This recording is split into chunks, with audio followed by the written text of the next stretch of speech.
Putin would never have invaded Ukraine if Donald Trump were president. Trump told him point blank, if you invade Ukraine, I will hit Moscow. I will hit you so hard you won't believe it. And as he said to me, Putin didn't know whether to believe me or not. He said, you will not do that. Trump said, yes, I will. Therefore, Putin believed if there was a 10% chance Trump would do that, it served as a deterrent. And he did not invade. By the way, it was Donald Trump who turned off the Russian pipeline. It was Donald Trump who gave the offensive weapons to the Ukrainians that Barack Obama would not give. It is Donald Trump who put the toughest sanctions on Russia in American history. Ladies and gentlemen, welcome to a very special episode of Vito Glazers After Dark, live from West Hollywood, California. I am honored to be on record with an amazing guest, a true legend in American politics and a patriot and a style icon. Ladies and gentlemen, Mr. Roger Stone. Roger, how does it feel to be a free man on the podcast today? Well, it's been an extraordinary couple of weeks, Vito, because the publication and release of the Durham report, combined with revelations now published by Real Clear Investigations, show that my charges against me pertaining to Russian collusion that never actually happened is an extraordinary miscarriage of justice. How does one lie about something that actually never took place? Looking at the Durham report, it confirms what I already knew, but I'm not sure every other American knew, which was this was the Russian collusion hoax, the largest single dirty trick in American political history. It was nothing less than an abuse of power in which the full authority of the U.S. government and the extraordinary capability of our intelligence agencies were used for the illicit, illegal, baseless effort to remove a duly sitting and elected president. There are three interesting things about this. One, it is very clear that nobody will be held responsible, even though we know who the perps are. Barack Obama, who knew? Vice President Joe Biden, who knew? Attorney General Loretta Lynch, who knew? FBI Director Comey, who knew? CIA Director John Brennan, who knew? Jake Sullivan, who's now the National Security Advisor, who knew? But none of these people will pay any price. For some strange reason, Durham brought prosecutions of low-level actors in this criminal enterprise, which is kind of like charging the guy who drove the getaway car for double parking, while you let the people who robbed the bank not only testify against the driver, thus incriminating themselves, but you also let them keep the loot that they stole. It really makes very little sense. And then more importantly, if you think about it, the whole allegation that the Democratic National Committee was the target of an online hack by Russian intelligence is completely and totally unproven. The government has no evidence of that. I was charged with lying to cover that up, which, of course, is untrue because it never happened. My lawyers were denied the opportunity at trial to prove that it never happened. So this has been an extraordinary experience because it is one in which I lost my reputation, my home, my car, most of my insurance, my savings, my ability to make a living, my ability to speak in public on any subject, on any medium, my ability to travel. It has been a painful experience. I would have to say that while I may be much poorer materially, I'm much richer today because in this process, I was redeemed in the blood of the cross. I returned to church, and the Lord did uplift me. He did protect me from my persecutors. And of course, I'm greatly indebted to President Donald Trump, who recognized that the whole purpose in prosecuting me, it wasn't because I did anything wrong. These were process crimes. It was to pressure me to testify falsely against him. So when they couldn't find Russian collusion, they wanted to create it. And they wanted me to testify that some 26 phone calls between myself and candidate Trump in 2016 pertained to Russian collusion or WikiLeaks collaboration. And of course, Robert Mueller's own final report, which BuzzFeed had to go to federal court to get released, Mueller himself admits that he found, quote, no factual evidence, close quote, against me regarding Russian collusion, WikiLeaks collaboration, or any other crime.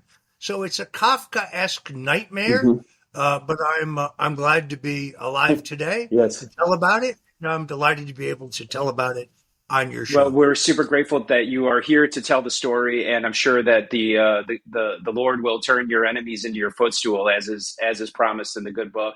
And the crazy thing about the Russian collusion thing at this point, now years later, is it seems like everybody was colluding except for Trump and Russia. It was literally everybody else, and the two main people that they're saying were the part of it were the least involved, and in fact not involved at all.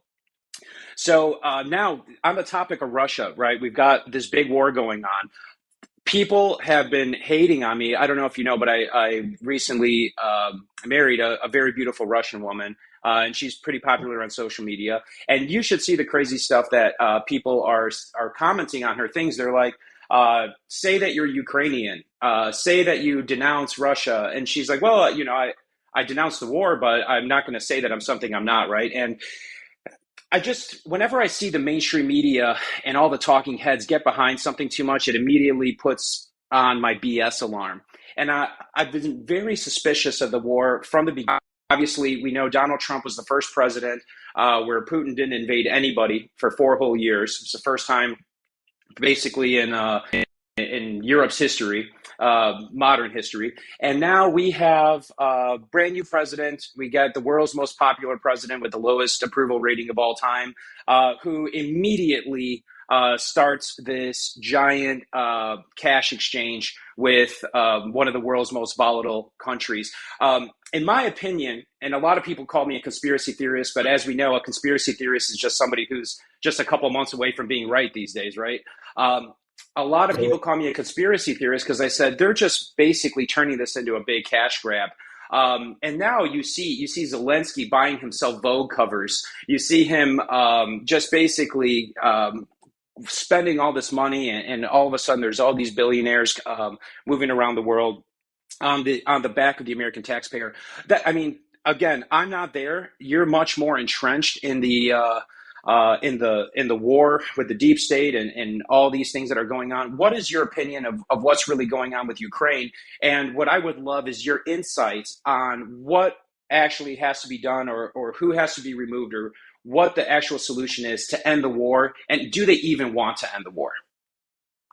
Well, look, I have no time for the Russian leadership. Putin is a thug. He's an authoritarian thug.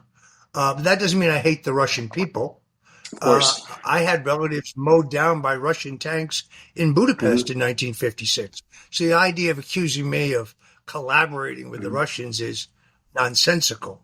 What this war is really about is the fact that the United States, in return for the Russians having no objection to the reunification of Germany, we agreed not to push Ukraine into NATO.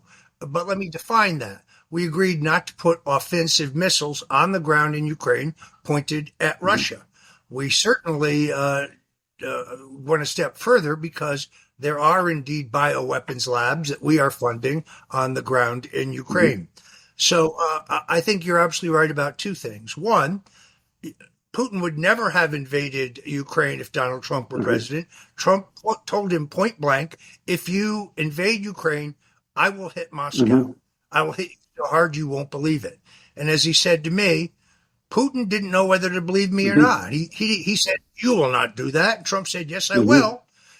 Therefore, Putin believed if there was a 10% chance Trump would do that, it served as a deterrent. And he did not invade. By the way, it was Donald Trump who turned off the Russian pipeline. It was Donald Trump who gave the offensive weapons to the Ukrainians that Barack Obama would not get. It is Donald Trump who put the toughest sanctions on Russia in American history. So this idea that he was a stooge for Putin is an absurdity. I think if we agreed not to put NATO missiles in Ukraine, we agreed to shut down the bioweapons labs, I suspect that Donald Trump could get a negotiated settlement of this war in very short order. He has the credibility of everybody involved. You can't say that he is a puppet for the Russians, not after what he has done to them in regard to Ukraine. I agree with what the president said. I just want the killing to stop, and I want everybody to go back to where they were. It's important to notice that to the extent that Putin has been successful in essentially seizing portions of Ukraine, he did that during the Obama administration. So weakness breeds aggression, and the weakness of the Biden administration, as demonstrated in Afghanistan, as demonstrated in Iran. The most dangerous thing here is we have pushed the Russians, who we should be in an alliance with to fight Islamic terrorism, into the hands of the Iranians in a new alliance with the Chinese. And that is extraordinarily dangerous. They are not natural allies, but we are making them natural allies. So, look, I pray that Trump is elected because this war will drag on. Also, I'm not a military expert, but I talk to people who are, who tell me that virtually everything being reported in the U.S. media is war propaganda. If you think the Ukrainians are kicking the daylights out of the Russians, that's incorrect. If you think that the Ukrainians can overpower the Russians in a fall offensive, that is incorrect. Pardon me, a spring offensive. That is incorrect. And I'd like to know where these billions of dollars that we're shipping to that country are going. When Senator Rand Paul tried to amend the approval of the Ukrainian funding bills so that a U.S. Inspector General could keep track of where every penny went, the U.S. Senate defeated that amendment. If you were a senator representing the taxpayers, why would you not want to know where the money is going? There's never any accountability. It doesn't matter how many lives are lost as these people that are the warmongers, whether they're the rhinos or whether they're the far left. Life means very little to them. And we already know that. It's really become a battle of good and evil. And the thing is, this battle is being waged mostly now on social media platforms, right? So you've got the liberals own the mainstream media. They own the social media platforms. And it's not just the liberals. We now know that the Chinese Communist Party is deeply invested in tons of our mainstream media. I don't even know if you know this, but do you know that Forbes magazine was purchased by a Hong Kong shell company that is rumored to be owned by the CCP, operated by the CCP? Did you know that? Forbes magazine. Yes, I read that. And of course, I knew Malcolm Forbes Sr. and Steve Forbes, who was Malcolm Forbes Jr., some of the great entrepreneurial free enterprise capitalists in the history of the country. So they probably got a very, very good price. That's the thing. That's what's amazing to me about quote unquote communists in the world today is that they love using capitalism against us, right? They use our own capitalist things, the things that they say they hate, they use to the maximum. But how can conservatives improve their technological abilities? I think one of the biggest problems, and I've talked to Charlie Kirk from Turning Point USA about this, I said the problem with the content that's being created by conservative content creators and the technology platforms that are being created by conservatives like Parler and Truth Social is that they're really just creating these echo chambers, right? You're not selling any people from the middle on coming over to your side, no matter how crazy or egregious the liberals' war on the family or on the father or on the economy or on anything is. We're not getting people from the middle because we're just, as conservatives, I guess we're just bad at media and technology. What can we do, in your opinion, to improve that technology and get more conservatives and more young people that have the ability to create the next social media platform, to be the next influencer or the next movie star? What can we do to start instilling some of those conservative values so we don't get canceled and our ideas don't get wiped off the face of the earth? Do you have any insight on that? I do. First of all, as someone who is banned for life on Instagram, banned for life on Mm-hmm. Facebook, banned for life on YouTube, I'm now very grateful to be back on Twitter. Mm-hmm. Twitter is an important platform where more and more conservatives are being restored, Mm-hmm. more and more conservatives are returning, Mm-hmm. and it is true that that elite opinion leads mass-based popular Mm-hmm. opinion, sometimes Mm-hmm. detrimentally. So people will decide that an idea reaches critical mass on Twitter. That means it's true. Mm-hmm. The Russian collusion hoax is the best example of that you can Mm-hmm. imagine. I think True Social actually performs an extraordinary service Mm-hmm. because it's important to be able to talk to your own Yes. people. It's important to be able to mobilize and Mm-hmm. inform your own people. But I agree with you. It has a limitation when you identify it as President Trump's Mm-hmm. website because of his partial Mm-hmm. ownership. That limits the number of people who will go Mm-hmm. there. So what I think is we need more social media Mm-hmm. platforms that are neither right nor Right. left, but where censorship is not tolerated, and where everyone is entitled to speak. Some people criticize Elon Musk. I do Mm-hmm. not. I'm shocked that I was reinstated there. Yeah. I had 900,000 followers when I was banned for life in Mm-hmm. 2017. I had 25,000 when I returned. How many of mine were bots to begin with? I have no idea. Today I have about just under 450,000 and growing. I use it far more judiciously than I Mm-hmm. used to in the past. I try to use it to make serious Mm-hmm. points. Once in a while, there's a little bit of humor. I did say, for example, the other day that Chris Christie needs to run, not for president. He just needs. But beyond a little bit of snark, I do think it has great value. And of course, I also I credit Musk for coming forward and laying bare the level of censorship and harassment of alternative voices, conservative voices on that platform. So we need more Mm-hmm. platforms, but we don't need more platforms for Right. conservatives. We need more platforms for Right. everybody, and we need to be scrupulous about Mm-hmm. censorship. Obviously, there are Mm-hmm. limits. You shouldn't be able to post, say, child pornography or snuff Mm-hmm. films, but beyond that, I think that we could have a more lively debate on social media. The good news is that the old media, the legacy Mm-hmm. media, is dying. Last night, I haven't seen the latest numbers. Last time I looked, Tucker Oh yeah. Carlson had about 10 million Yep. viewers. I'm sure it's far more by Oh, it was today. over 30 million This this morning. this Mm-hmm. dwarfs what he used to get on Fox. Now his critics are saying, "Oh, his show didn't have the fancy graphics and bells and Yep. whistles of Fox." So what?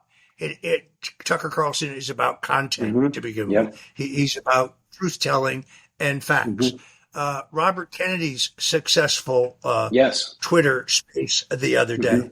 I still think that Governor DeSantis's announcement in a Twitter space, despite the glitches, was effective. And by the Yep. way, it's a good medium for him because since it's only audio, we can't tell whether he's reading or not.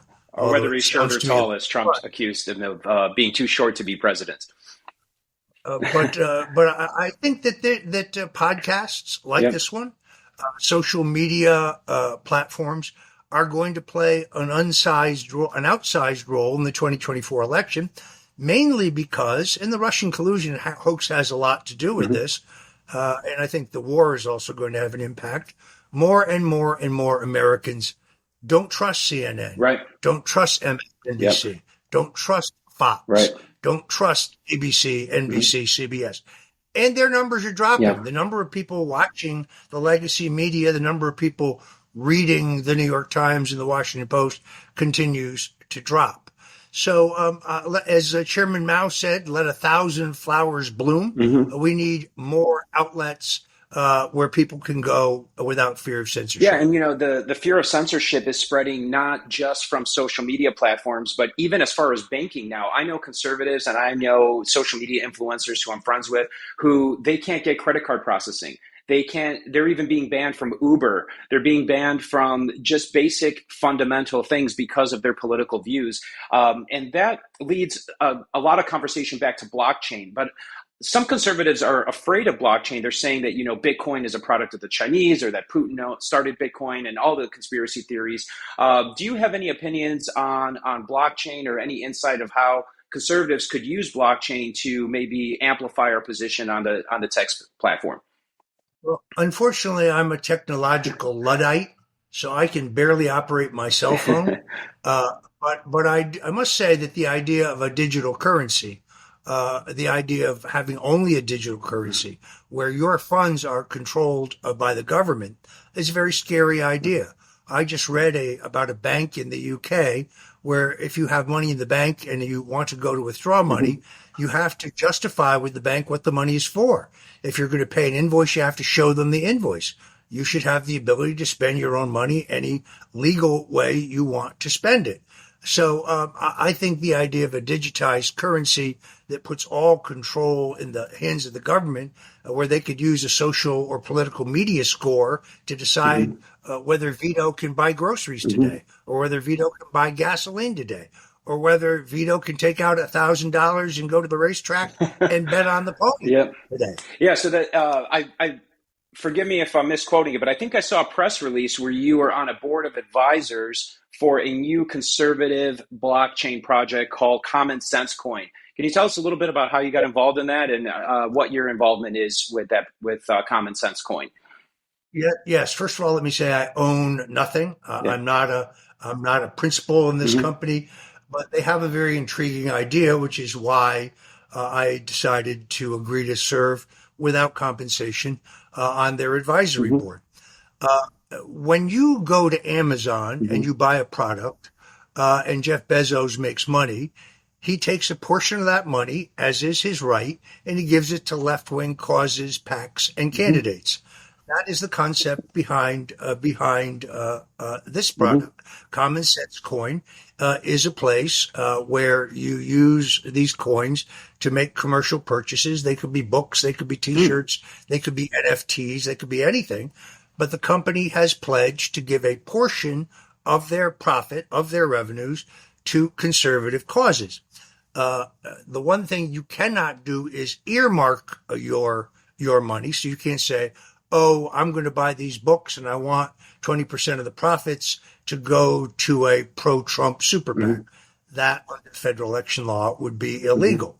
But if the organization lists a group of political causes or charities that they support, then it's a simple question of the company taking profit that was honestly derived and giving it to worthy causes. The left is doing this. The right needs to do it. But I'm so impressed with the technology and so impressed with the concept that I agreed to serve on their advisory board, again, for which I am uncompensated, and I don't own any portion of this. So my interest in pushing this idea is that I'm intrigued with the idea. Yeah, and I do think that it's great for people with your insight and your political expertise to help the next generation of people that might be expressing themselves on new social media platforms, blockchain technology, and things like that. So I think I was really impressed when I saw that you were taking the initiative to support, some kind of future technology that could level the playing field, perhaps, if not immediately, at least in the long term, for where liberals seem to have a really big advantage right now, and kind of close that technology gap.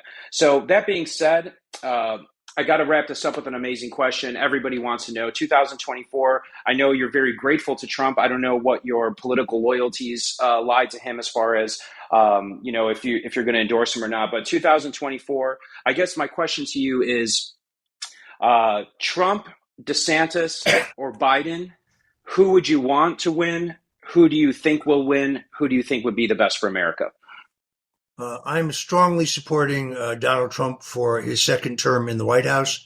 I'm among those who think he was cheated out of his second term. I think he was a great president in his first term, although he made mistakes. Every president's made mistakes. But he gave us the most robust economy in our history. record job creation, record wage growth, the lowest levels of unemployment among all Americans, black, white, Hispanic, Asian, young, old, urban, rural. He rebuilt our military strength. He appointed scores of conservative judges to the bench.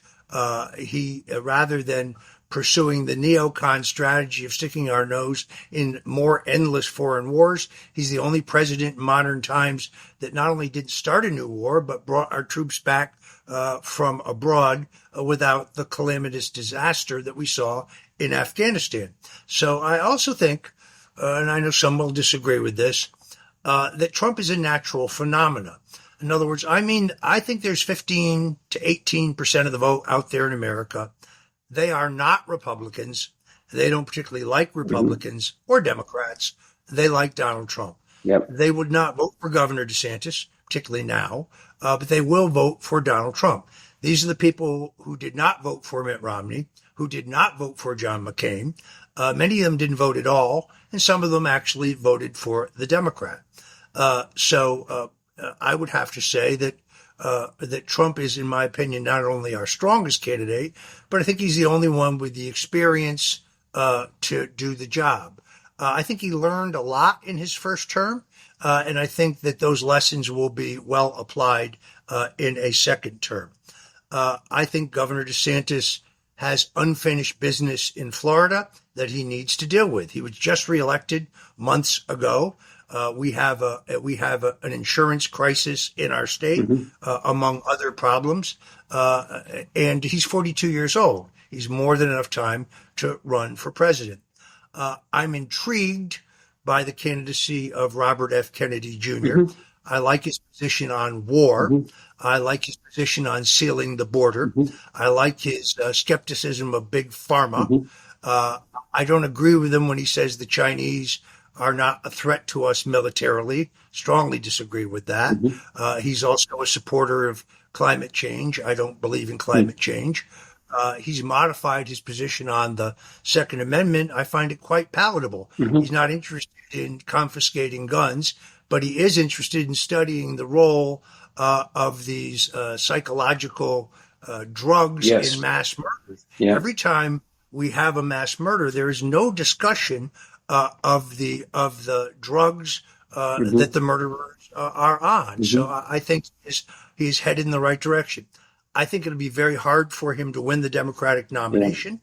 I think the cards are stacked against him, but he's running a very interesting campaign, just from an analytical point of view. And he's extraordinarily well spoken. You can see he's actually thought about the issues in front of him. And as he likes to say, and this is true as far as I can see, he has yet to say anything that he cannot back up with facts, that he can not back up with documentation. What outrages me is the way ABC and CBS do interviews with him, but they leave 80% of those interviews on the cutting room floor because they decide that he's peddling misinformation and that we are too stupid to decide for ourselves what we want to believe and what we don't want to believe. Kudos to Mike Smerconish of CNN, who I think conducted a very fair interview with Robert Kennedy. Excellent interview with Laura Ingraham last week. Excellent interview with Tucker Carlson some weeks ago. Whether he can launch and sustain a successful candidacy solely using the new media remains to be seen. But I think there are signs that this could be a technological breakthrough that impacts our politics across the board going forward. I think that's some great insight, and I respect everything you said. So I know your time is very valuable, but for the people that either didn't know you going into this podcast or who did know you but have been looking for you, and since you've been canceled everywhere, it's hard to find you. Now we know you're back on Twitter. Where's the best place to connect with Roger Stone? Well, on Twitter, I'm Roger J. Stone Jr., Roger J. Stone Jr. I do a daily show at stonezone.live, stonezone.live. You can also go to stonezone.com, which not only gives you a window into stonezone.live, but you can see the print pieces and other interviews like this one that I've done on other platforms. You can also go to my store. You might want to buy your very own Roger Stone. This is a to which I have Nice. signed my name. It's a paperweight. It's a simple stone. Yes, I didn't. This wasn't signed by an intern. I really signed that. You can buy all my books: The Man Who Killed Kennedy, The Case Against LBJ, my New York Times best-selling book on the Kennedy assassination, my book Stone's Rules, which is kind of a manual to life. It's not just for conservatives or libertarians or Trump supporters or Republicans. I think regardless of your personal politics or your field of endeavor, you could be in tech, or you could be in agriculture, or you could be in fashion, or you could be in retail. You could be in any business. These are the things I've learned in a 40 plus year in the arena. So you can get those books and my other books, the Bush Crime Family, the Clintons' War on Women, all at stonezone.com in the shop. Love it, Roger. Thank you so much for your time. Ladies and gentlemen, this has been Vito Glazers After Dark, live from West Hollywood, California, with the legendary Roger Stone. Check him out at stonezone.com, and make sure to check out his show every day at stonezone.live at 5 p.m. Eastern. Roger, it was a pleasure having you. We got to stay in touch. You're a gentleman and a scholar. I know that term gets abused a lot, but you truly are. And it was a real honor having you on the show today. We wish you the best here from California all the way to Florida, and we will see you next time. Vito, great to see you, and that's a great looking pocket square you got there. Hello, everybody, and thank you so much for tuning in to our latest episode of Vito Glazers After Dark, live from the Soho House in West Hollywood, California. And if you enjoyed tonight's episode and you'd like to know how you can support us, I invite you to check out one of our affiliate partners, Try Carrot. Carrot is an influencer black card. It's the first charge card and credit card that's built around underwriting your social media audience in order to approve you for your credit limit. It's really cool and really innovative financially. And on top of that, the Black Card gives you access to some amazing events, like they did a casino night in downtown LA. They do all kinds of influencer support groups and influencer opportunities. So if that's something that you're interested in, if you're an influencer or you're an entrepreneur that is active on social media and you would like to check out a really cool credit card or charge card, I got approved for up to $15,000. You can apply for free at influencerblackcard.com. So again, if you enjoyed the episode tonight and you'd like to learn how you can support us without having to spend any money at all, you can apply for free. I invite you to check out influencerblackcard.com. And if you have any questions about it, feel free to DM me on Instagram at Vito Glazers, and I can tell you all about it.